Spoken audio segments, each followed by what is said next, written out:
शौकत यूसुफजई साहब, ये जो बड़ी बदतरीन हार हुई है पाकिस्तान तहरीक इंसाफ को इन ज़िमनी इलेक्शन के अंदर, इसकी वजूहात आप क्या बयान करते हैं? आप एग्री करेंगे मरीम नवाज साहिबा से कि वो पॉपुलर हो चुकी है अपनी गवर्नेंस की वजह से, इनकी हुकूमत जो है, या और साथ उन्होंने ये भी कहा अगर जनरल फैज़ आपके साथ होते आप जीत जाते, घर में घुसकर 804 नंबर कैदी को मारा है, और क्योंकि मुल्क जादू टोने पर नहीं चल रहा इसलिए आप लोग हार गए। किस तरह रिस्पॉन्ड करेंगे सर आप इस क्रिटिसिज्म को? शौकत साहब। बिस्मिल्लाहिर्रहमानिर्रहीम, बहुत शुक्रिया। देखें, एक सीएम के, और वो भी जो जाली फॉर्म 47 के ज़रिए सीएम बनी हो, उसके मुंह से इस तरह के अल्फाज अच्छे नहीं लगते हैं। ज़रा महज़बाना अंदाज में गुफ्तगू कर लेती तो ठीक है। देखें, एक तो पहली बात ये कि हमने बहुत सारे जगहों पे हमने इलेक्शन नहीं लड़ा, सिर्फ 2 जगहों पे इलेक्शन लड़ा, और वो भी आपने देखा कि जिस तरीके से धांधली हुई, जिस तरीके से फॉर्म 45 का रिज़ल्ट ही नहीं माना जा रहा, वो आप आज भी हमारे साथ मौजूद है। फॉर्म 45 उसका रिज़ल्ट कोई मान ही नहीं रहा है। उसके मुताबिक तो अभी भी 28,000 वोटों से अकबर जो शहनाज शौकत भाई, ये बाबर नवाज जो जीते हैं, ये तो पहले भी उन्होंने 2013 में हराया था उमर अयूब साहब को। कोई ऐसे नॉन एंटिटी नहीं है ये। हो सकता है आपका वोटर बददिल होकर निकला ही ना हो बाहर। नहीं, मैं उसके जी नहीं, बिल्कुल ऐसे, ये बिल्कुल गलत बात है। जो भी रिजल्ट आ रहा था उसके मुताबिक जो है अचानक जो है टीवी के ऊपर रिजल्ट चेंज होने लगा, और लोग बड़े हैरान हुए कि फॉर्म 45 के जो रिजल्ट आ रहे हैं उस पर तो 25,000 से ज़्यादा थे शहनाज से, और उसके बाद जब एकदम अचानक ट्यून हुआ और वो जो टर्न हुआ रिजल्ट, बड़े हैरत की बात है। लेकिन हमें पता था कि सब कुछ होगा, क्योंकि इलेक्शन कमीशन और ये सारे मिले हुए लोग हैं ना। लेकिन अफसोस इस बात पर है कि इससे मुल्क का सिस्टम तबाह होकर रह गया। बस अभी कोई एतमाद नहीं रहा, न सिस्टम के ऊपर, न आवाम का वोट को इज़्ज़त दो। कौन से वोट को इज़्ज़त देना है आपने? 90 सीटें आपने पहले छीनी, कुछ उसके कोई 24 नवंबर को फरवरी को छीनी, फिर उसके बाद अभी ये जो ज़मीनी इलेक्शन में अगर 2 नशिस्तें PTI ले भी लेती तो क्या होता। लेकिन इन्होंने अपने आप को एक्सपोज किया है। ये कौन सा इन्होंने तीर मारा है? मुझे बताएं, PMLN की परफॉर्मेंस क्या रही है? 503 अरब रुपए तो अभी गबन हो गए हैं, और कर्जा कहाँ पे चढ़ा दिया इन्होंने? 80,000 अरब तक तो कर्जा पहुंचा दिया है। वो कर्जा कहाँ गया? हम तो ये मुतालबा करेंगे। तो शौकत भाई, फिर ये बताया ना कि जिस जगह आप लोग नहीं खड़े हुए थे, आपने बाइकआउट किया इलेक्शन का 2 सीटों के अलावा, फिर ये वहां से कैसे जीत गए? ये फैसलाबाद से कैसे जीत गए? ये लाहौर से कैसे जीत गए?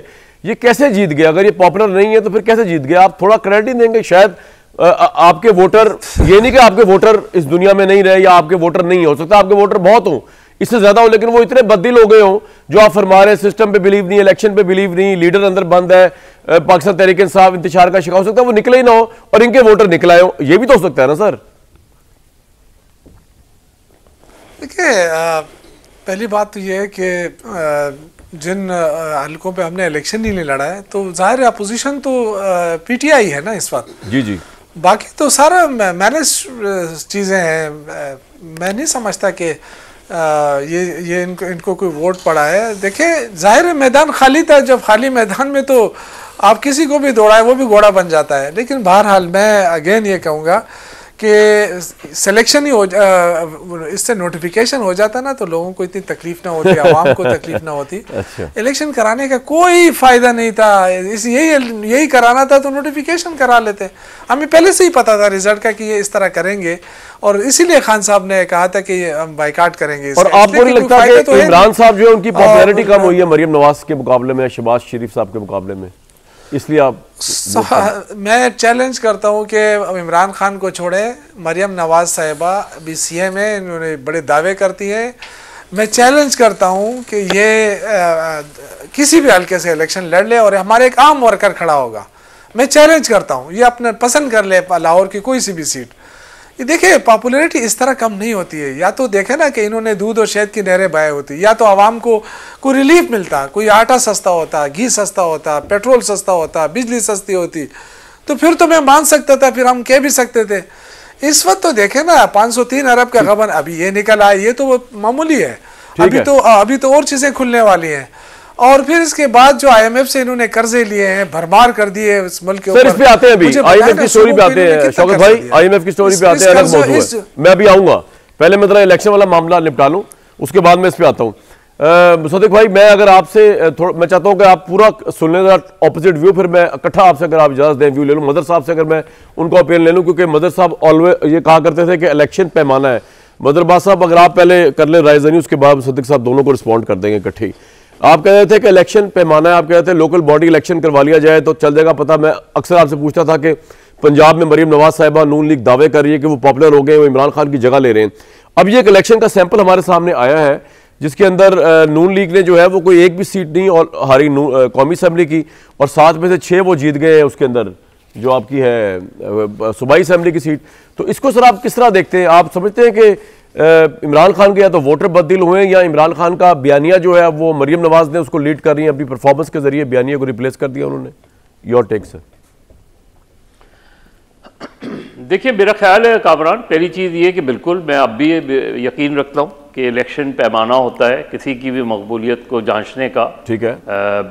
अब यहाँ मसला ये है कि यहाँ जो पीटीआई ने तो इस इलेक्शन का बॉयकॉट किया हुआ था माँ से वाई, और ये पीटीआई का कन्फ्यूजन और पीटीआई की इस पॉलिसी को मैं नहीं समझता कि ये मुनासिब पॉलिसी थी, 2 वजह से। इलेक्शन कमीशन पे उनके रिजर्वेशन हैं वेल एंड गुड, उनको ये खदशा था कि जो धांधली होगी और इलेक्शन धांधली दुदा होंगे, वो भी समझ में बात आती है, उनका मौक़िफ़ ये है। लेकिन फिर 2 सीटों पे क्यों इलेक्शन लड़ रहे थे? फिर वो 2 सीटों पे क्यों? बिल्कुल सही पॉइंट है। ये जो एक कन्फ्यूजन, ये जो एक कन्फ्यूजन है ना पीटीआई का, इससे पीटीआई को ऑर्गेनाइजेशनली बहुत नुकसान पहुंचाया। लेकिन जो मरियम नवाज साहिबा का मैं बयान सुन रहा था, आपके ये रेफरेंडम है, 13 सीटें पंजाब की, रेफरेंडम कैसे हो सकता है 13 सीटें? दूसरी, हाँ, अगर वो पंजाब असेंबली की 7 थी सर और एनए की 6 थी, हाँ, वो मिला के अगर आप देखें तो मैं ये तो यही मैं कह रहा हूँ ना। तो असल चीज़ ये है कि बिल्कुल मुस्लिम लीग को एक ज़रूर उनको एक बूस्ट मिला होगा और उनके लोगों को बूस्ट मिला होगा। तो लेकिन अगर वो इस मौके पे लोकल बॉडीज इलेक्शंस अगर होते हैं, अगले इस साल होते हैं, इस साल तो खैर नहीं होते, लेकिन अगर अगले साल मिड ईयर में भी हो जाते हैं इलेक्शन, वो चूंकि उसका कैनवस बहुत बड़ा होगा और उस वजह से वो जो इलेक्शन है वो एक बड़ा पैमाना बनेगा कि अगर हाँ आप प्रूव करते हैं। और मुस्लिम लीग नून जो है ज़ाहिर है एक बड़ी जमात है और पंजाब में उसके बड़े रूट्स रहे हैं मुस्लिम लीग के, लेकिन ये मुस्लिम लीग नून और पीपल्स पार्टी दोनों के लिए बहुत बड़ा सवालिया निशान है कि क्या वजह है कि चलें इन इलेक्शंस को थोड़ा सा एक साइड में रखकर हम देखें, क्या मुस्लिम लीग नून और पीपल्स पार्टी समझती है कि उनकी पॉपुलैरिटी इरोड हुई है in the last few years, उनकी पॉपुलैरिटी का ग्राफ इरोड हुआ है? नहीं समझते तो ये अपने पीपल्स पार्टी का तो खैर हमें नज़र आ रहा है कि पीपल्स पार्टी पंजाब में जो है तकरीबन नॉन एग्जिस्टेंट हो गई है, चंद एक सीटें छोड़ कर। लेकिन मुस्लिम लीग नून ज़ाहिर है एक अपना कमबैक भी करना चाहती है, अपनी उस पोजीशन को रीगेन भी करना चाहती है, लेकिन इसको हम उस पैमाने पे नहीं, इसलिए कि अगर पीटीआई फुल फ्लैश तरीके से उनके सामने खड़ी होती, देखे ना, एक तरफ मुस्लिम लीग नून का कैंडिडेट है और एक तरफ आज़ाद उम्मीदवार है, चाहे बैक बाय पीटीआई हो, तो इसका मतलब है ये फुल फ्लैश एक्सरसाइज इसको हम नहीं कह सकते। फुल फ्लैश एक्सरसाइज होगी अगर फुल फोर्स में आप देखें। पहली चीज़ ये कि हाँ, अगर पीटीआई अपनी फुल फोर्स में इलेक्शन लड़ रही होती और उनको मुस्लिम लीग नून शिकस्त देती, तो ये यकीनी तौर पे खुद, और ये पार्टी के अपने उसके लिए होता है, ये किसी और के लिए नहीं। मैं एज एन आउटसाइडर चीज़ों को देखने का अंदाज मेरा मुख्तलिफ होगा, मुसद्दिक मलिक का या शौकत यूसुफजई का मुख्तलिफ होगा, लेकिन मैं एज एन आउटसाइडर ये मैं समझता हूँ कि किसी भी पार्टी के इलेक्शन को जांचने का वह है कि उसका ओपोनेंट को भी उतनी ही अपॉर्चुनिटी हो जितनी अपॉर्चुनिटी मुझे मिली हुई है। ठीक। उसके बाद अगर आप किसी को शिकस्त देते हैं तो वो चीज़ ये होती है, जैसे हरीपुर है। अब हरीपुर का जो वो था उसमें पीटीआई को अपनी सेल्फ असेसमेंट की ज़रूरत है, क्योंकि पीटीआई बहरहाल उस इलेक्शन में पीटीआई मौजूद थी और गवर्नमेंट साहब भी कैंपेन कर रहे थे, उनकी गवर्नमेंट भी उन्हीं की थी। तो वहां उस सीट को आप कह सकते हैं कि उस सीट को पीटीआई पहले भी हराई है इन्होंने, उमर अयूब को 2013 में इसी शख्सियत बाबर नवाज साहब ने। हाँ, तो मेरा देखने का, खैर इलेक्शंस को देखने का यह वो है, बाकी जो है हमारे मुस्लिम लीग और पीटीआई के लोगों के अपने व्यूज़ होंगे, विच आई रिस्पेक्ट।